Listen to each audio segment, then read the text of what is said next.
Adam Grant wrote an absolutely beautiful book. The book is called Think Again, and it's all about changing your mind. And in fact, he has a great concept called the joy of being wrong. And it's the idea of a lot of people really don't want to be wrong. A lot of people prefer to be right. A lot of people are dogmatic in their perspectives. But as you grow and evolve mentally and emotionally, you start to realize that your own perspective is just one perspective. And that perspective is incredibly limiting, but that perspective is also always changing.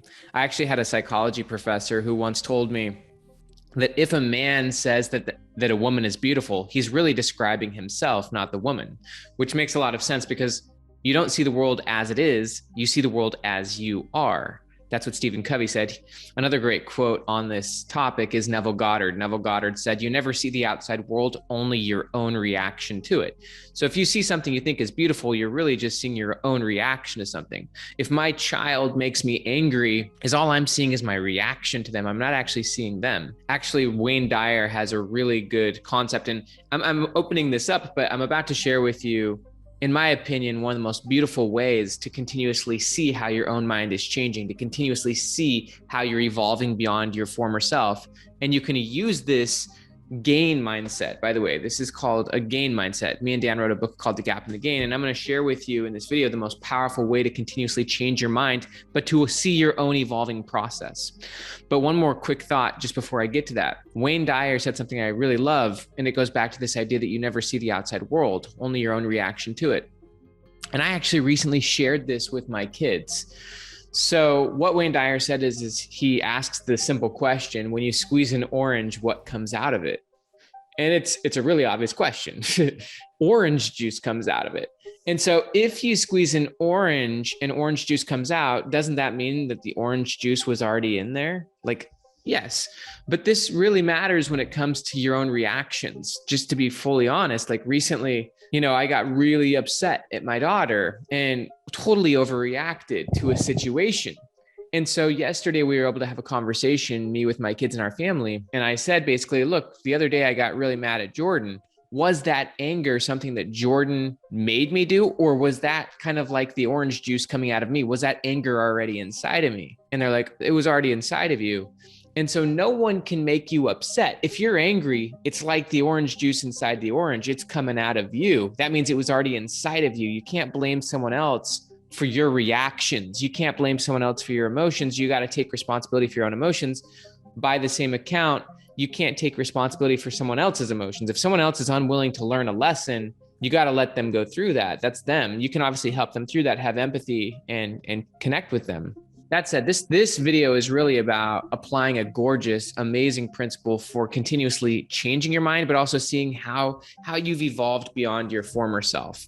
So in The Gap and the Gain, and by the way, if you haven't read it, down below, you can click the link and get a free Kindle download. If not, I recommend the audiobook of this. I interviewed Dan for about 2.5 bonus hours of material. This is a life-changing idea. But at the core, being in the gain means you're always measuring yourself against where you were before. Rather than measuring yourself against other people, or rather than measuring yourself against your ideals, which would be being in the gap, being in the gain means you're only measuring yourself backwards against yourself. So for me, myself, Benjamin Hardy, I'm filming this video on February 4th, 2022. So if I'm in the gain, I'm measuring myself against where I was in January, or where I was at the beginning of 2022, or where I was 6 months ago. I'm comparing myself to where I was before, and I'm writing down, and it's a really reflective process of being in your journal. I think it's really great to do it every day, where you write down your gains, but it's also great to do it every week, every month, every year. And so a really simple exercise is just writing down. For example, because I'm filming this on February 4th, one thing I could do is I could look at where I was at the beginning of this week and how my thinking has changed. What have I learned this week that changes how I look at my life? What have I experienced, or what have I accomplished this week that changes how I look at my goals? Maybe some of the goals I thought were important a week or a month ago are no longer relevant because of what I've learned. If you're constantly learning and improving and adapting, then you're always outgrowing your former self. This actually brings up a really important point. A lot of people, they set goals and they think they have to stick to those goals through the year, when it's like, well, maybe you learned something, maybe you read a book, or maybe you got a new perspective that made you realize one of those goals is completely irrelevant. Based on your new perspective, that goal no longer makes sense. And that's actually a really good thing. It would be a good thing to let go of that, because now you have a better vantage point than your former self had. But sticking to something just because your former self was committed to it. By the way, your former self was insanely ignorant compared to your current self. And so the same is true of your current self, by the way. Your current self is radically ignorant compared to your future self. I love the work of Carol Dweck. Carol Dweck wrote a book called Mindset, and she breaks down the differences between a growth mindset and a fixed mindset. A fixed mindset means that you believe that your attributes, your talents, your skills, your personality are innate and unchanging. They're fixed. That's why it's a fixed mindset. So this mindset leads you to believing that who you are now is who you'll always be. It stops you from learning. It stops you from putting yourself in new situations. It stops you from taking risks. It stops you from wanting to fail. Because if you fail from a fixed mindset, then you think that you're inferior. Whereas with a growth mindset, you know that who you are right now is temporary. Everything about your current self is limited, but it's beautiful. It doesn't mean you take anything away from your current self. It just simply means that your current self isn't the be all end all, and that your future self could be radically, even fundamentally different. And so rather than trying to be right, you actually are trying to understand where you're wrong, where you're weak, where you could grow. And with a growth mindset, you know that your future self will have different perspectives. You know your future self will know things you don't know. And so at the most basic level, and I really recommend you do this. It's such a fun, beautiful exercise, and you can use different timeframes, but I think on a weekly basis. And there's a really great quote for this. Alain de Botton, the British philosopher, he said, basically, if you're not embarrassed by who you were 12 months ago, you didn't learn enough. And I love that quote.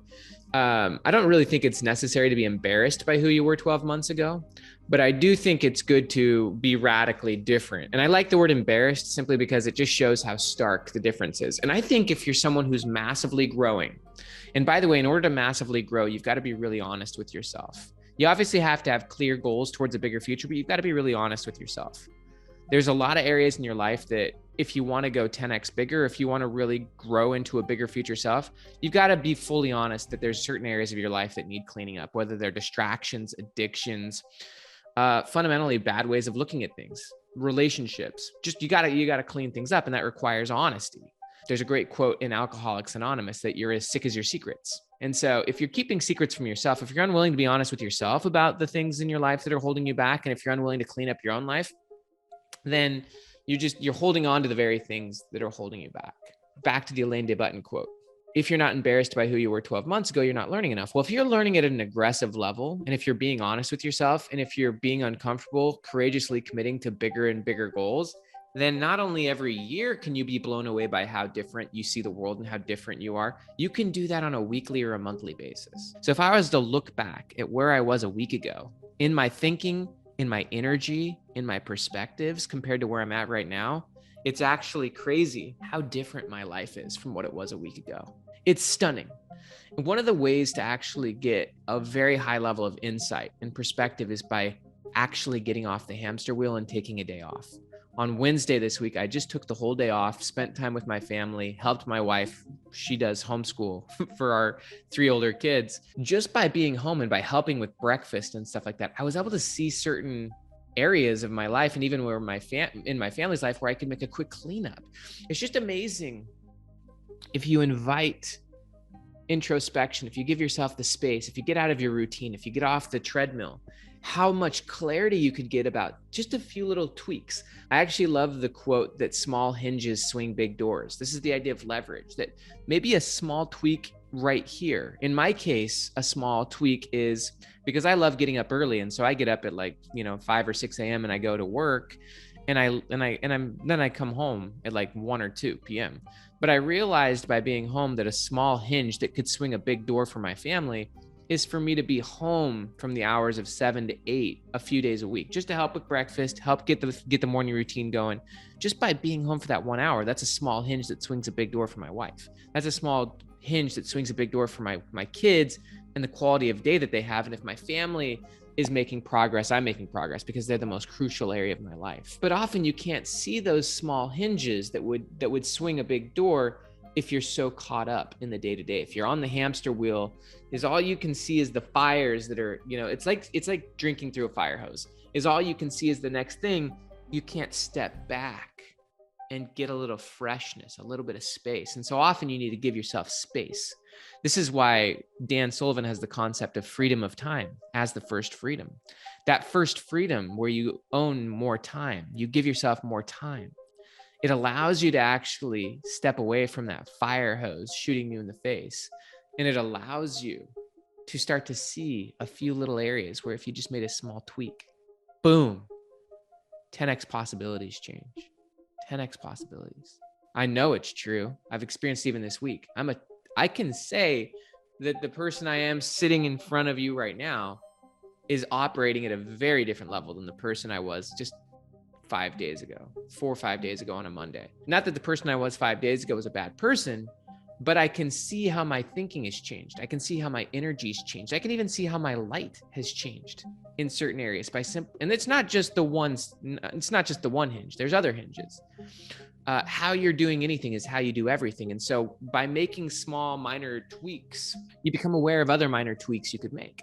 As an example, for years, I wouldn't use the word addicted, although I would use the word close to addiction, to pre-workout supplements. That's generally the area where I would get caffeine. It was just part of my routine. It started with working out with my dad, but using pre-workout supplements, and I'm pretty conscious about it, but still, I could see that it had become a crutch. And so I've developed better routines where I no longer utilize that. And it's crazy how much better my sleep is. So just by removing one little thing, one of the keys, by the way, of going 10x, certainly you've got to clean up. You got to be radically honest. Obviously, you've got to want to go 10x. You've got to want a better future. You've got to see and connect to a bigger future self. A crucial aspect is having the discernment and the self-honesty to remove a few things that are more a reflection of your past self than your future self. You never want to, when you're thinking of a massive future self, it's crucial to actually ask yourself, what are the things about my past that don't fit in my future? And when you actually have the courage and the honesty to remove those, it's crazy how much freedom you get from your past. It's crazy how much energy you build. With that said, the exercise is simple. Just regularly reference back on your former self and actually see how you're different on a weekly basis. See how your thinking and your energy and your perspective is different, and your process. My process is different. I've got better energy. My sleep's different. My schedule's a little different than it was even a week ago. So how is your energy, your mindset, your process, your vision changed in the last week? What do you now know that your former self didn't know? And then just take the time to write it down. A lot of people don't like journaling because they think it takes too long. You can do this exercise for 3 minutes a day. You can do it for 10 minutes on a weekend. I can just sit right here on a Friday and reference back on my week and think about how I've changed over this last week, about what aspects of myself 5 days ago I'm slightly embarrassed about. Not really embarrassed, but that I can see I've evolved beyond. So this is a great way to continuously see that you are changing and evolving. And from a psychological standpoint, confidence is actually the byproduct of past performance. Confidence comes from your past, but it enables you to commit to bigger futures. Confidence is about referencing your past, but it's the springboard of imagination. And the more confidence you have, the more you're willing to commit and courageously pursue a bigger future. And so by continuously referencing back on your short-term and longer-term pasts, you're able then to build more and more confidence and momentum, which enables you every day, every week, every month to make deeper, more congruent, more powerful changes. One last thought on this, and this comes to Josh Waitzkin. Josh Waitzkin wrote the book, The Art of Learning. His work is so beautiful. One of the things he says, though, in that book, he first talks about a concept called investing in loss. Investing in loss is basically the idea of deliberate practice, where you have a future self and you're putting yourself through the difficult challenges of learning. You're putting yourself in situations where you could lose and fail. It's the opposite of a fixed mindset. It's where you're actually seeking to lose and fail to highlight your own weaknesses, I guess you could say.